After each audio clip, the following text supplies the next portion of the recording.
Uh, Overall, there were a lot of positives to take out of it. Delaware is a very good team, and they certainly tested us. We were a little bit shorthanded in some areas, and I thought the guys that came in and stepped in to play did a great job. And so we learned some, I think, critical things about our group overall.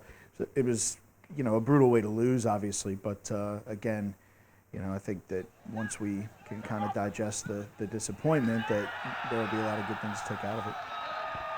The reality is that you don't really know what you're going to get from some of the guys until they're thrown into a tough match. And fortunately, what we've found out about some of the guys recently is that they're very capable, and you hope that, and you kind of in many cases assume that, but until they have the opportunity to test themselves in big matches, you don't really know for sure. So obviously, Reeves has been a revelation early in the season, and he had to play 110 minutes the other night. I thought he was fantastic, and his fitness is something that we weren't sure about. Jeff Young has played a couple games at center back for us and been really good, and that's been encouraging.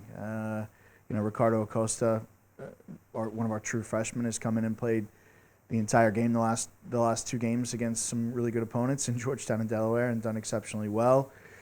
Risto Bustamante came on the other night unexpectedly. We lost both Riley Moy and Marcel Berry in the second half, and Risto acquitted himself very well. That was his first minutes, his first college soccer minutes. Graham Guidry, who was coming off an ACL a year ago, had to play big minutes against Delaware, and he looks like he's back to full strength. So there were so many positives in terms of our depth and our bench that I think will really serve us well moving forward. And I think that's the biggest thing we take away from Saturday night. I hope it'll mean a lot in terms of attendance. We want to create a great atmosphere. We have a great facility, and we think that gives us the opportunity to bring teams like UNC in here. We had Georgetown this past week. We'll have Michigan in October.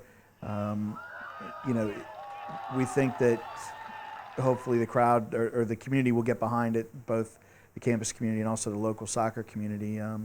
But I think it's a great opportunity for people to see high-level soccer. We've got some local guys playing on our team now, and I think part of their development as players was having the opportunity to come and see high-level teams play against William and Mary, and so we certainly hope to continue that. Look, they're very talented. We are somewhat familiar with them and their personnel, simply because we have played them, like you said, numerous times in recent years. We expect it to be a difficult match, obviously. They are, I'm sure, striving to win a national championship this year, and think that they're probably capable of that.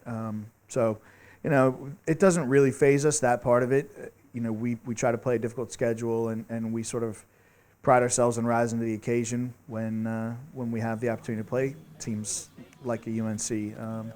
So I think our guys will be excited. We'll be up for it, and hopefully, we'll just continue to kind of focus on trying to have a good performance on the night, which has worked well for us so far.